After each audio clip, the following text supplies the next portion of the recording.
Welcome back to Raj Family's Happily Ever After. Today we have a very exciting topic to talk about. And what is that, my love?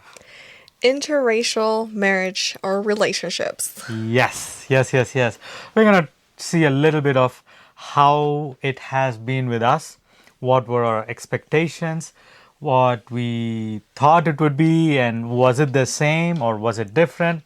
How she grew up and how I grew up, is it the same or is it different?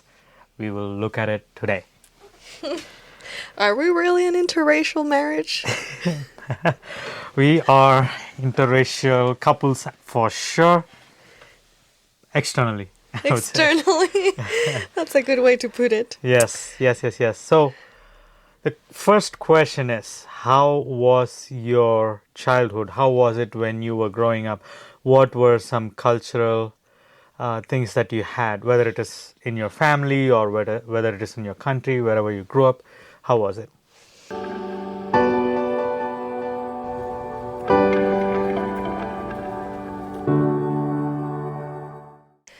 Well, I was born, like I shared in one of the first episodes, in Southern California.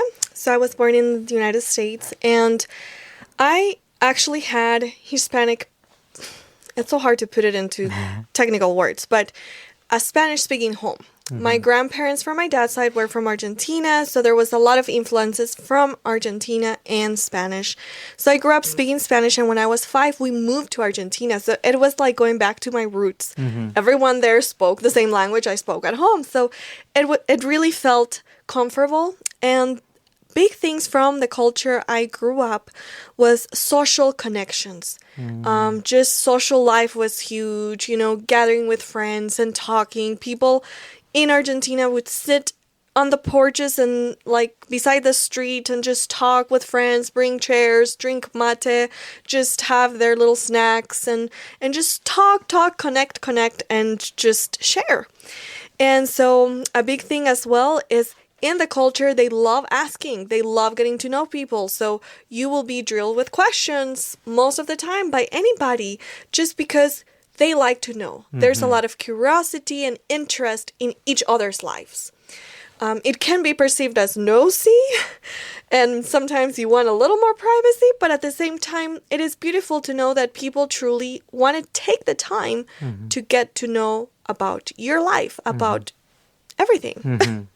So I grew up with that, and then I always yearned for that. And in other places where the culture is more different, I would feel like people don't ask questions, and am I just supposed to speak about myself to share? Like, I was not used to that. So for me, it was so important to ask other people questions, but also to receive questions so that you would deepen the friendship. And another thing is huge in hospitality. So even if the homes are super simple, they don't have much, but they will make you feel like the most important guest and try to, give you whatever they can and offer you always something to drink or eat. That's like part of the culture to offer you food. And then I adopted many things from that culture of hospitality, of cooking, of serving, people. And I faced other cultures that were like, why are you asking me if I'm hungry, if I want to eat? Like, do you see me like with a face that I'm hungry? And I was like, it's not about that. It's not that I see like you're starving, but it's just always a kind gesture. And it's like being polite to always offer and serve food, drink, make you feel comfortable, whatever, when you come to my home. So those things I realized, whoa, not every place is the same. So that was very unique to South American culture, the social life, the connections, the food, the hospitality.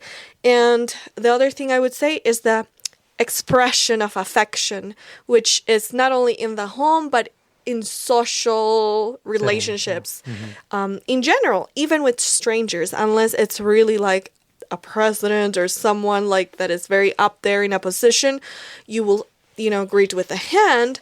But if not, you generally always will give a hug or kiss. And in certain parts of Argentina, actually, you give 2 kisses. So it kind of goes like this. So you put your cheeks and you kind of do the noise just to do the kissing part, but you not necessarily really kiss the person, but more is like a formal greeting. And the hugging is also you're not like squeezing to the person like it's your best friend or your husband, but it's more like a formal, with respect type of greeting. So, for those that are not familiar with it, unless someone is really trying to take advantage or thinking about something else, Trying to be it's inappropriate. right. It's a very formal yet more warm way of greeting and just connecting and making everyone feel like family. Basically, that's how it is. So quickly you can feel like you have friends and like you appreciate each other. And so that's the culture I basically grew up with. Some differences were because my mom, her father is from Germany, so she had a lot of that more formal, polite, plan ahead type of personality, which is different from South America, that is more impromptu. You can, Spontaneous. yes, spontaneous, very, like just outspoken, and you just go to your friend's house or you do whatever, but without necessarily planning it. But my mom would always be like, you know, you don't just show up to people's place. You need to ask first. Like, that was a politeness that was inculcated growing up in me and my brother, because I believe it was more of the German influence in the culture. So my family was like a mix of German with South American. Mix. Yes, a blend of the two. So that was, I think, and well, in Argentina, a lot of the influence as well as from Italy and Spain. So we have a lot of those vibes in food and in culture in general. And your dad has a little bit of Italian, right? in him? Yes, a mix of Italian, French, and Spanish. So, Okay. Okay. and how was it for you growing up? Well, growing up, I would say that we were not like very, very, very traditional family, because I don't know, somehow we got influenced a little bit more in the Western side. However, we did have our own Indian culture in the family, or in the surroundings we grew up in. Like, as you shared, in the evenings when we kids are out playing, our parents would come out, bring their chairs, and sit down with the neighbors, and then they would be chatting and we would be playing. So it is more like you feel nice because your parents are watching you playing, because you feel secure, and they are having a good time chatting, gossiping, or talking whatever. And then we would be, as kids, be playing around. And that is one thing that I grew up with. Another thing is totally opposite to how German culture, I guess, in your family you grew up with. In, we don't ask permission to go to friend's house. Like, if I have to go to my friend's house, I walk up to their house. And the same thing happens with me. Like, they would come to our house and they would ask me, like, hey, in my high school, they asked me, hey, would you want to come and play PlayStation with us?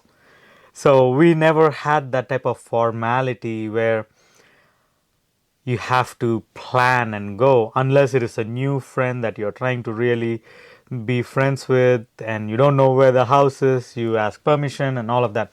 But if you're already friends with, you walk up to their house. And the funny thing is, if they are eating, they're going to feed you. Even if you've eaten already, or even if you say no, they are going to feed you. At least the minimum they would do is give you a coffee or a tea or milk or something they would give you. And it was fun, growing up, because you don't have so many adulthood responsibilities. You just go around playing with your friends, and then here you get to eat, and then you come home, and then your parents have food for you as well. You don't dare say, oh, I just ate, so I'm not going to eat. You have to eat that as well. So it was fun. And another thing with our culture, definitely hugging is a no-no. While I was growing up, now it has become more common. I guess there's been more Western influence in the country, but while I was growing up, hugging was a no-no. The max you would do is shaking hands, especially when it comes to opposite gender. Not with the same gender, but opposite gender. And now it has become more common. Even in my 20s, I remember it started coming in. The hugging culture started coming in. But do we hug and kiss others? We do it within the family members. I hug and kiss my brother, my mom, and vice versa. And it's like that within the family, but not outside. So it was a really huge culture shock for me when I came to the US. When people would come and are about to hug, I would feel very shy. Like, oh, okay. Yeah. And yeah, so those are some things that I grew up with as well. So And interesting, to look back into how culture influenced our family, yes, how it influences till now certain things. How we do. absolutely, absolutely.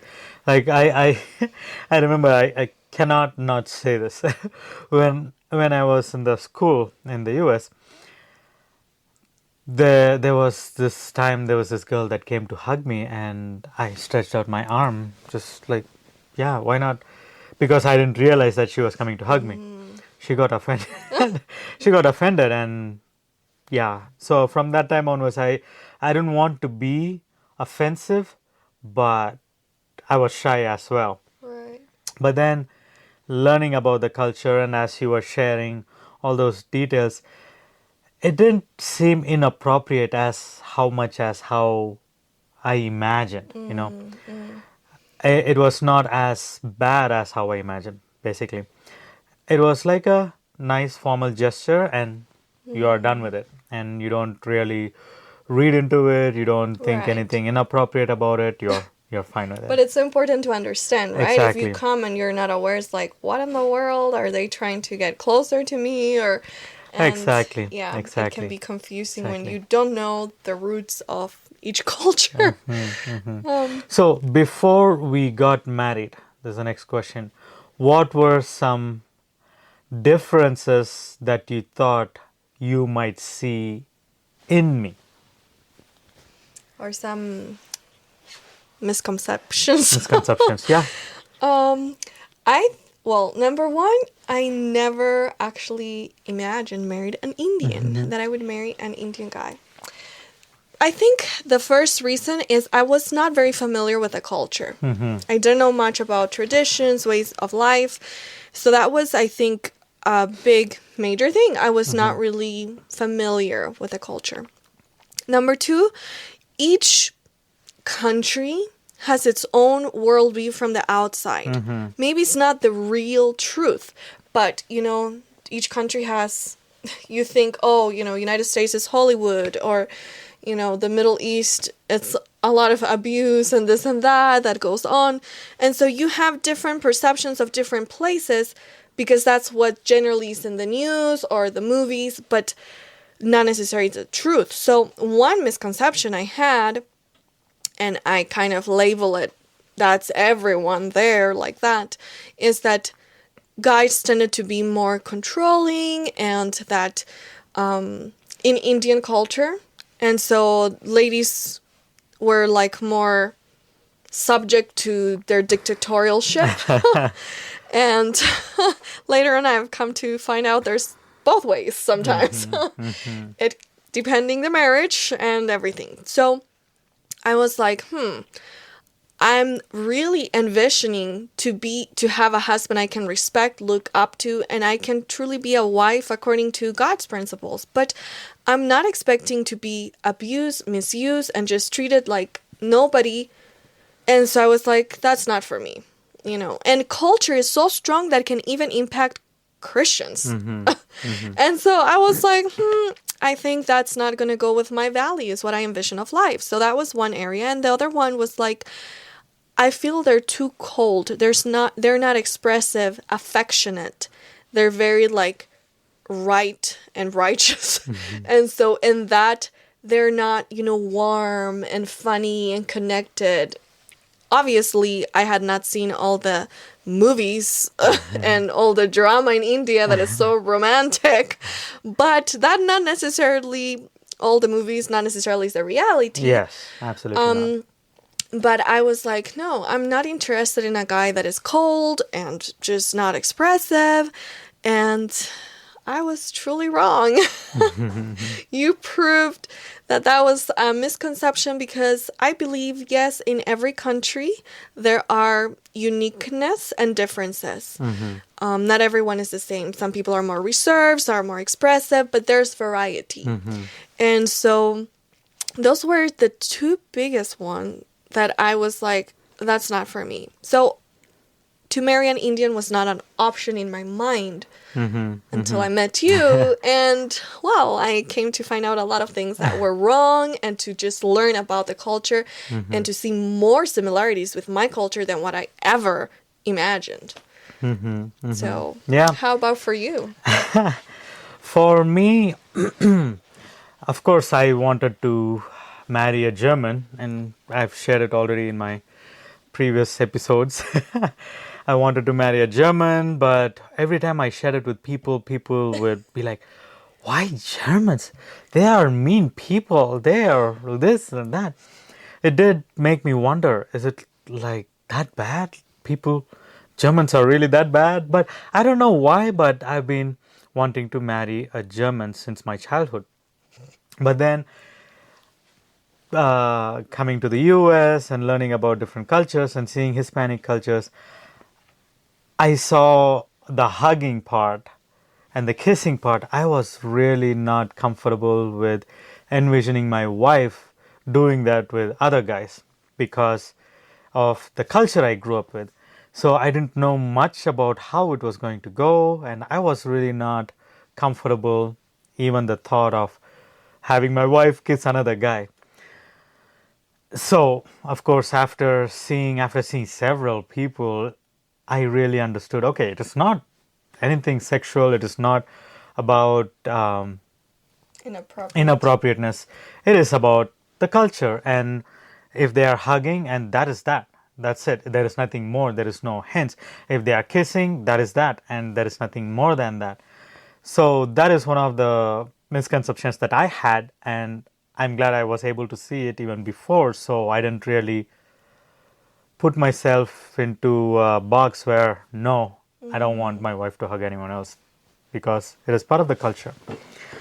Another thing is the wives. This is from my own culture. The wives not letting the husband spend time with their guy friends. I didn't know how other cultures were that much. Of course, I've seen several movies and the wives seem to be fine, but movies are not necessarily real life Right. always. So I was also thinking about that. I do not want a wife who is going to separate me from my friends, where I cannot do anything with my friends. I want to spend time with my friends every now and then, even if it is not in person, at least through phone. And I want my wife to understand that and give me that freedom, give me that space, because I can do a lot of things with my wife, but I cannot do everything that I do with the guys with my wife. Some programs that I would like to watch, you might not be interested in. The girl might not be interested in, but my friends are interested in. I would like to watch with them. So I was thinking about those aspects as well, and thank God I married you, because I can definitely see that we give each other that space, give each other that, have each understanding for each other, and let us spend time with our friends as and when needed. And I appreciate that. I think those are pretty much my main concerns, and we will actually talk more about our certain differences.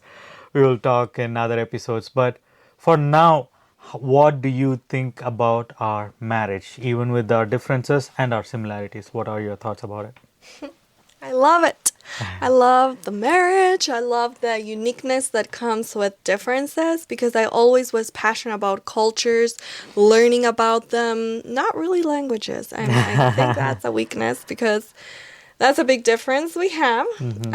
It's the biggest differences, I guess, with us would be language. I speak Spanish, he speaks Tamil and Telugu, and they're nowhere alike. Like they nowhere do not similar. match, not even in one word. Maybe in one word, but so that's a huge difference. And when we're with family and friends and we speak our mother tongues, we're fine with each other, but definitely we should invest more time in learning the Learning each basics other, yeah. to connect more because that's when you feel like, okay, definitely there's something that it's different here.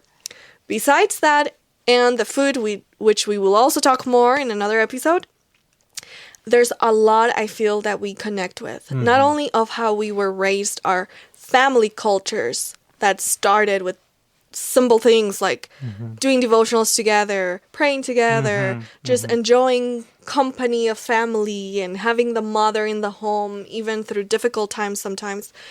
Those things I feel unite us, our values, and even though maybe you were more reserved in your culture, I was more free because of the style, I also have a high standard in respect and modesty or just being cautious, not only in a hug, that you can give a side hug and be very formal yet kind,